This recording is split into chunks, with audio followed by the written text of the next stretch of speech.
यशवंत विद्यार्थ्यांचा सत्कार सोहळा उत्साहात संपन्न. दिनांक 14 सप्टेंबर 2024 रोजी सन 2023-24मध्ये झालेल्या सरळ सेवा आणि पोलीस भरतीमधील यशवंत विद्यार्थ्यांचा सत्कार समारंभ आणि मार्गदर्शन सोहळा उत्साहात संपन्न झाला. कार्यक्रमाचे मार्गदर्शक सूरज गुरव, एकनाथ पाटील अकॅडमीचे संचालक एकनाथ पाटील व विद्यार्थी विद्यार्थिनी पालक वर्ग मोठ्या संख्येने उपस्थित होते. यावेळी 150 गुणवंत विद्यार्थ्यांचा सत्कार करण्यात आला. एकनाथ पाटील अकॅडमी यांच्यामध्ये जवळजवळ 150 गुणवंतांचा सत्कार होता. जे वेगवेगळ्या खात्यामधील वेगवेगळी पदं आहेत त्याच्यावर त्यांची निवड झालेली आहे. अशा गुणवंतांचा सत्कार करण्यासाठी आयोजकांनी मला बोलवलं होतं. खऱ्या अर्थानं मराठवाड्यामध्ये एक खूप चांगल्या पद्धतीनं मुलांच्यामध्ये करिअर घडवण्यासाठी एक मार्गदर्शन करणारी ही संस्था आहे आणि एक ग्रामीण भागातील मुलांना दिशा देण्याचं काम विशेषतः पोलीस भरती, आर्मीमध्ये किंवा आरोग्यसेवक इतर पदामध्ये कशा पद्धतीने अभ्यास करावा, कशा पद्धतीने शारीरिक चाचणी घ्यावी या अनुषंगानं मार्गदर्शन करणारी ही एक मराठवाड्यातली मला असं वाटतं की प्रतिष्ठित अशी एक संस्था आहे. आणि या संस्थेच्या अनुषंगानं मी या ठिकाणी आज गुणवंतांचा सत्कार करण्यासाठी आलो होतो. गुणवंतांचा सत्कार झालेला आहे, यासाठी त्यांचे आईवडील पालक सर्वजण आले होते आणि खऱ्या अर्थाने एक नांदेडचं वैभव असं म्हणून आपण या एकनाथ पाटील अकॅडमीला म्हणू शकतो. 2023 आणि 2024 हे शैक्षणिक वर्ष आहे.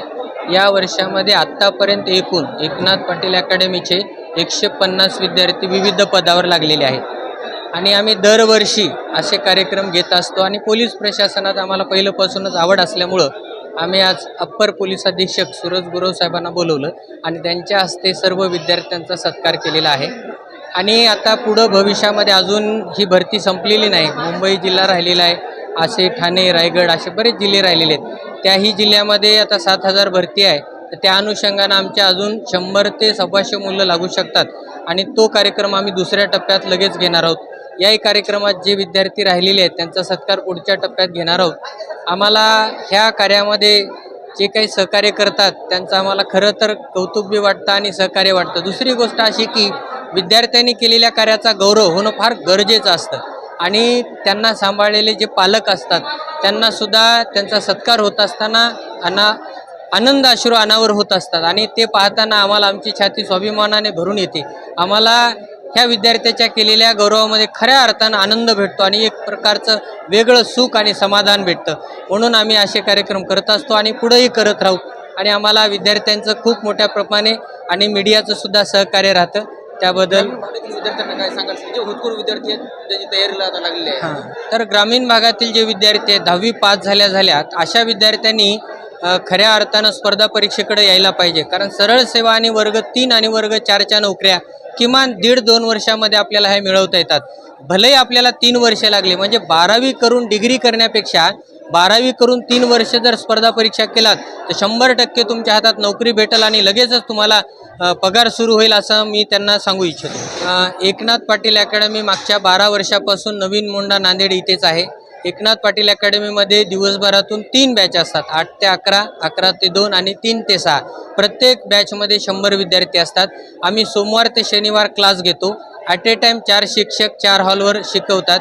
आणि दुसरी गोष्ट अशी की रविवारीसुद्धा आमच्याकडं 10 ते 11:30 सराव पेपर असतो आणि दर घटकावर प्रत्येक पाठावर एक 50 मार्काची टेस्ट असते. असं वर्षभर आम्ही करतो. असं केल्यानंतर केलेला अभ्यास विद्यार्थ्याचा विसरत नाही आणि शेवटी त्याला जे गुण अपेक्षित असतात ते गुण त्याला मिळतात. केलेला अभ्यास तो कसाच विसरणार नाही.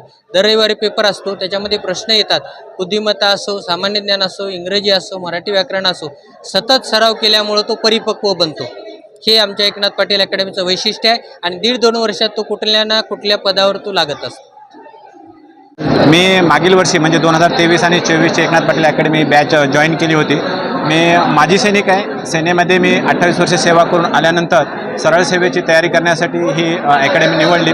इथं आल्यानंतर मला भरपूर काही असं शिकायला भेटलं आणि शिक्षक वर्ग बी असा काही म्हणजे प्रावीण्य आहे त्यामध्ये प्रत्येक विषयामध्ये की जे काही छोटे मोठे डाऊट्सपासून ते एकदम मोठे मोठे विषयापर्यंत सर्व काही शिकवतात. आणि एका सैनिकाला माझ्यासारख्या एकदम देशामध्ये आता जे आम्ही चालतो ते फक्त देशाची सेवा करण्याच्या ह्याच्यामध्ये असतो, पण सिव्हिल प्रशासनामध्ये आल्यानंतरही आपलं कसा ठसा उमटावा हे मला ह्या अकॅडमीकडून शिकायला मिळालं.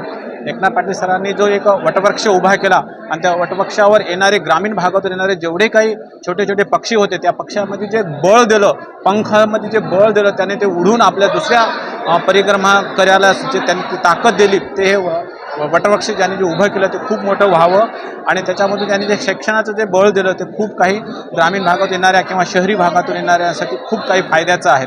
आणि इथं आल्यानंतर ही विद्यार्थ्याच्या मागे एकदम हात धुवून लागल्यासारखे लागतात की तो विद्यार्थी ज्यानं आपलं ध्येय निवडलं त्या ध्येयापर्यंत पोहोचायला खूप हा पूर्ण शिक्षक वर्ग त्याच्या पाठीमागे लागतो आणि जे कुठलं काही डाऊट्स किंवा छोट्या मोठ्या कमजोरी आहेत ते पूर्ण करण्याच्या प्रयत्नामध्ये असतात. आपल्या नांदेड शहर हे शैक्षणिकाचं माहेरघर जरी म्हणलं पण सरळ सेवेमध्ये आणि प्रशासनामध्ये जे कर्मचारी आत्तापर्यंत यायलेत किंवा येणार आहेत त्यांच्या मागचं जर पाठबळ जर म्हणलं तर एकनाथ पाटील अकॅडमी राहील. जय हिंद. मंगले आहे. मी एकनाथ पाटील अकॅडमीला होते आणि ग्राउंड वैभव गणपतवाडपाशी होते आणि एकनाथ पाटील अकॅडमीकडे माझे क्लासेस होते. दर संडेला मी एक्झाम वगैरे देत गेले आणि पहिले 6 महिने मी कंटिन्यू बॅच केली पहिली आणि तेच पूर्ण रेफर बुक केले जे की आमचे पाटील सरांनी सांगितलेले, परत मुस्त्री सरांनी जे मॅथ शिकवलेले सगळे वह्यांचं ते पुन्हा रेफर केला आणि त्याचाच सतत अभ्यास केला. माझे वडील शेती करतात, आई घरकाम करते, माझी 4 बहिणी आणि एकच भाऊ आहे आणि माझी ठाणे जिल्ह्याला निवड झालेली आहे पोलीस म्हणून.